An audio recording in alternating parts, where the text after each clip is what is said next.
नमस्कार मित्रांनो, मी सुरेश निमकर तुमचं स्वागत करत आहे। आजच्या व्हिडिओमध्ये आपण खूप इम्पॉर्टंट टॉपिक बद्दल डिस्कस करत आहे। Documents required after CAP 1 allotment.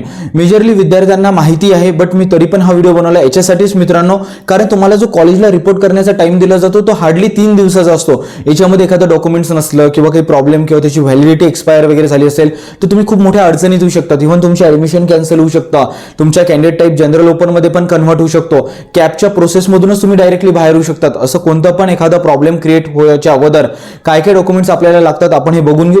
तुम्ही एक तर कॅप 1 ला रिपोर्ट करणार, 2 ला करणार किंवा 3 ला करणार, पण डॉक्युमेंट्स तर तुम्हाला लागणारच आहेत। आता आपल्याकडे वेळ आहे तो व्यवस्थित ॲज पर कॅटेगरी वाईज कोणकोणते डॉक्युमेंट्स आहेत ते मी तुम्हाला व्यवस्थित एक्सप्लेन करतो। First point. सेकंड, जर तुम्हाला काही पण क्वेरीज किंवा डाऊट्स असेल तर कमेंट्स बॉक्समध्ये मला विचारा। आणि third, the most important part मित्रांनो, या व्हिडिओला जास्त शेअर करायला विसरू नका आणि शेवटपर्यंत व्हिडिओ बघा आणि चॅनलला सबस्क्राईब सुद्धा करा। आणि सगळ्यात महत्त्वाची काही डाऊट्सची पण मी आन्सर्स देणार आहे शेवटी टिप्स अँड ट्रिक्स मध्ये। कास्ट व्हॅलिडिटी लागणार का सर, रिसिप्टच्या बेसवर ऍडमिशन होणार का, हे महत्त्वाचे डाऊट्स पण या व्हिडिओमध्ये मी कव्हर करणार आहे। तर चला व्हिडिओला सुरुवात करूया। मी तुम्हाला प्रॉपरली स्क्रीन शेअर करत आहे। इथे तुम्हाला स्क्रीन दिसत आहे, documents required after CAP 1 allotment engineering category wise open, OBC, SC, ST, VJNT, SBC, ACBC. Which documents need to carry, हे महत्त्वाचे कागदपत्र तयार ठेवा मित्रांनो। वेळ आहे आपल्याकडे, हार्डली 5 मिनिटांमध्ये तुम्हाला पूर्ण गोष्टी क्लिअर करून देतो, काही अडचण नाही। आता बघा या स्लाइडवर तुम्हाला दिसत असेल सेक्शन 1, 2, 3, 4। तर मी सेक्शन वाइज डिवाइड केलंय की असे कोणते डॉक्युमेंट्स आहेत जे सगळ्यांना लागणार आहे सेक्शन 1 मध्ये। सेक्शन 2 मध्ये आपण रिझर्व डॉक्युमेंट्स, रिझर्व कॅटेगरीला कोणते डॉक्युमेंट्स लागते त्याच्याबद्दल बोलूया। थर्ड सेक्शन मध्ये आपण डिस्कस करूया ओपन कॅटेगरीला कोणते डॉक्युमेंट्स लागतात। आणि फोर्थ सेक्शन मध्ये आपण डिसाइड करूया की कॅन्डिडेट टाइप नुसार म्हणजे TFWS, EWS किंवा बेसिकली डिफेन्स किंवा PWD चे जे स्टुडंट्स आहेत त्यांना कोणते डॉक्युमेंट्स लागणार आहे। तर प्रत्येक गोष्ट व्यवस्थित मी एक्सप्लेन करेल, प्रत्येक कॅटेगरीला मी एक स्लाइड डेडिकेट केलेली आहे। आता इथे बघा documents required for everyone 2024।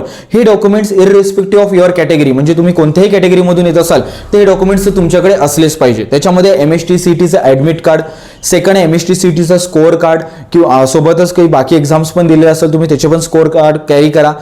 Third आहे क्लास 10 ची मार्कशीट आणि सोबतच त्याच्यासोबत आपल्याला डिप्लोमा किंवा सर्टिफिकेट म्हणतात ते पण असतं, ते पण काढून ठेवा आणि त्याची झेरॉक्स मागून पुढून नाही, फ्रंट आणि बॅक साईडने ठेवा तुम्ही।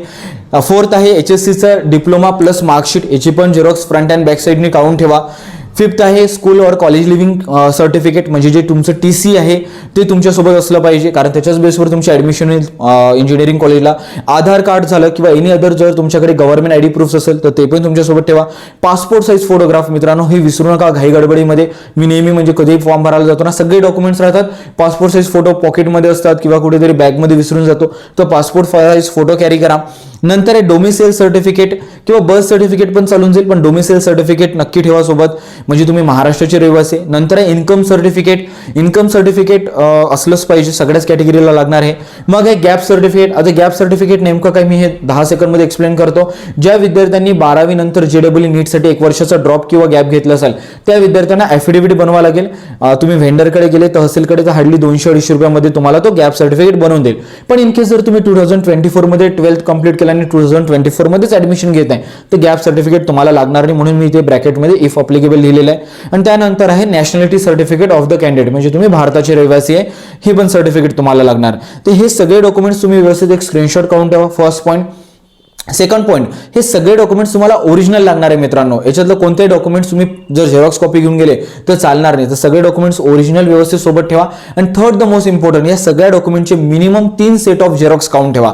3 सेट का बरं म्हणताय? मेजॉरिटी ऑफ इंजिनिअरिंग कॉलेजेस गावाच्या बाहेर असतात, पुण्यामध्ये सिंहगडच्या काही ब्रँचेस बाहेर आहे, अमरावतीमध्ये जर बघायला गेलं तर PR Pote, Ram Meghe, even GS Raisoni खूपच बाहेर आहे, तर झेरॉक्समध्ये तुम्हाला प्रॉब्लेम नको यायला, त्या मिनिमम 3 सेट तयार करून ठेवा। आलं लक्षात? हे होते डॉक्युमेंट्स फॉर एव्हरीवन। आता सेकंड आपण डिस्कस करूया documents required only for reserve category like OBC, SC, ST, VJNT, SBC आणि SCBC। याच्यामध्ये सगळ्यात मेन डॉक्युमेंट्स आहे कास्ट कॅटेगरी सर्टिफिकेट, ज्याला आपण कास्ट सर्टिफिकेट म्हणतो फर्स्ट। सेकंड डॉक्युमेंट आहे कास्ट व्हॅलिडिटी सर्टिफिकेट आणि थर्ड डॉक्युमेंट आहे non criminal certificate for VJNT, OBC आणि SBC आणि SCBC, validity up to the 31st of March 2025 और मोर। हे सगळ्यात महत्त्वाचं मित्रांनो, नॉन क्रिमिनलची व्हॅलिडिटी चेक करून द्या, 2025 पर्यंत असेल वेल अँड गुड, त्याच्यापेक्षा जास्त असेल तर अजूनच छान, पण त्याच्यापेक्षा कमी नसली पाहिजे। होऊ शकतं की तुम्ही 10वीत डॉक्युमेंट्स काढले असेल आणि आता व्हॅलिडिटी एक्सपायर वगैरे झाली असेल, किंवा कधी कधी आपल्याकडे 2-3 नॉन क्रिमिनल जमा होऊन जाते आणि आपण एखादं जुनं डॉक्युमेंट्स घेऊन जातो, तर हा पण प्रॉब्लेम सॉल्व्ह करण्यासाठी पहिले व्हॅलिडिटी चेक करायचं नॉन क्रिमिनलचं, तेच डॉक्युमेंट्स कॅरी करा। आलं लक्षात. आता इथे विद्यार्थ्यांचा एक मेजर डाऊट मी सॉल्व्ह करून घेतो, कास्ट व्हॅलिडिटी सर्टिफिकेटचं कसं सर. तर बघा, जर तुमच्याकडे कास्ट व्हॅलिडिटी सर्टिफिकेट नसेल तर कॅप अलॉटमेंट राऊंड 3च्या आधी ते सबमिट करणे आवश्यक आहे. तर बेसिकली जर तुमचा कॅप 1 मध्ये जर नंबर लागला आणि तुम्ही गेले कॉलेजला तर तिथे रिसिप्ट दाखवू शकतात, पण तुम्हाला ते सांगणार की कॅप 3च्या अलॉटमेंटच्या अगोदर तुम्हाला ते सबमिट करावं लागेल आणि ती डेट आहे रफली 13 सप्टेंबर. तर हे पॉईंट तुम्ही लक्षात ठेवा आणि caste validity certificate as soon as possible काढून घ्या. रोज जाऊन बसा त्याच्या ऑफिसमध्ये की बाबा दे बाबा माझं डॉक्युमेंट्स, नाही तर माझं ॲडमिशन कॅन्सल होईल किंवा जनरल ओपनमध्ये मला कन्व्हर्ट केलं जाईल, मी एवढी फीज अफोर्ड नाही करू शकत. पण कास्ट व्हॅलिडिटी सर्टिफिकेट असणं गरजेचं आहे मित्रांनो, याच्यामुळे तुमचं ॲडमिशन पण कॅन्सल होऊ शकते जर नसेल तर. आलं लक्षात. हे होते documents required for reserve category.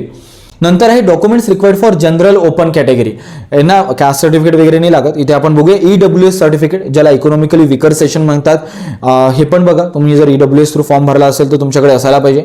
Second आहे डोमिसाइल सर्टिफिकेट, म्हणजे तुम्ही महाराष्ट्राचे रहिवासी आहे. आणि थर्ड आहे इन्कम सर्टिफिकेट. हे 3च बेसिक डॉक्युमेंट्स आहे जे तुमच्याकडे असले पाहिजे.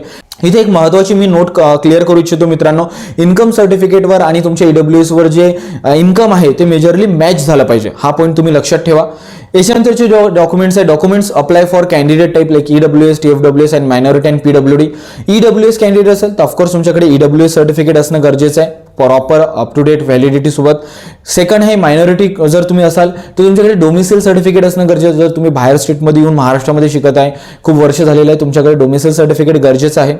थर्ड आहे TFWS सर्टिफिकेट. TFWSच्या केसमध्ये तुमचं इन्कम सर्टिफिकेट बघितलं जाईल आणि त्याच्यामध्ये पण 8 लाखपेक्षा उत्पन्न कमी असणं गरजेचं आहे. जर जास्त असेल तर तुम्ही TFWS थ्रू ॲडमिशन नाही घेऊ शकत, हे महत्त्वाचं आहे. आणि PWD means person with disability जर असेल तर सर्टिफिकेट इन द परफॉर्मा, एक स्टँडर्ड फॉर्म असतो, त्याच्यामध्ये माहिती भरून तुम्हाला सबमिट करावं लागतं. सोबतच डोमिसाइल सर्टिफिकेट आणि मेडिकल सर्टिफिकेट. मित्रांनो ऑफकोर्स तुम्ही डिसेबिलिटी आहे तर ते डिसेबिलिटी ऑथराईज सर्टिफिकेट तुमच्याकडे असायला पाहिजे, हे PWD साठी लागणार. तर आय होप तुम्हाला याच्यावरून सगळे डॉक्युमेंट्स समजलेले असेल. सगळ्या डॉक्युमेंटचे स्क्रीनशॉट्स काढून ठेवा. हा व्हिडिओ जसं शेअर करा. आणि आता मी सगळ्यात महत्त्वाचं काही टिप्स ट्रिक्स तुम्हाला शेअर करणार आहे. सगळ्यात महत्त्वाचं लिहून घ्या कुठेतरी, ओरिजिनल डॉक्युमेंट्स कॅरी करायचे, फर्स्ट पॉईंट. सेकंड पॉईंट सगळ्यात महत्त्वाचा, प्रत्येक जी डॉक्युमेंट्स आहे जसं नॉन क्रिमिलियर, उत्पन्न दाखला वगैरे, यांच्या व्हॅलिडिटी चेक करून ठेवायची आहे की व्हॅलिड तर आहे ना ॲज पर इयर और ॲज पर डेट्स वगैरे. हे सेकंड पॉईंट. थर्ड पॉईंट, सगळ्या ओरिजिनल डॉक्युमेंटचा minimum 3 set of xerox count ठेवायचा. किती? 3 सेट ऑफ झेरॉक्स काउंट ठेवायचा. आणि fourth, the most important point, जर समजा आपल्याला कॉलेजने काही सिक्वेन्स वगैरे दिला असेल डॉक्युमेंट्स अरेंज करण्याचं, तर त्या पद्धतीने डॉक्युमेंट्स अरेंज करून ठेवायचे. आलं लक्षात मित्रांनो. तर तुम्हाला काही डाऊट असेल तर नक्की कमेंट्स बॉक्समध्ये विचारा, मी ॲज सून ॲज पॉसिबल तुम्हाला रिवर्ट करणार. आणि तरी पण मी सजेस्ट करणार की तुम्ही ऑफिशियल वेबसाईटवर जा, प्रत्येक गोष्ट क्रॉस व्हेरीफाय करा, कारण हा तुमच्या करिअरचा प्रश्न आहे. तरी पण मी ॲज मच ॲज डिटेलमध्ये रिसर्च करून तुम्हाला व्हॅल्यू प्रोव्हाइड करण्याचा प्रयत्न करतो. जसं आतापर्यंत तुम्ही चॅनलला सपोर्ट करत आले, पुढे पण सपोर्ट करा. आणि तुम्हाला माहिती आहे सपोर्ट करण्यासाठी काय करावं लागतं, चॅनलला सबस्क्राईब करावं लागतं, लाईक करावं लागतं, व्हिडिओला कमेंट्स करावं लागतं चांगल्या चांगल्या. That's it. आणि तुमच्या सपोर्टसाठी खरंच मनापासून धन्यवाद.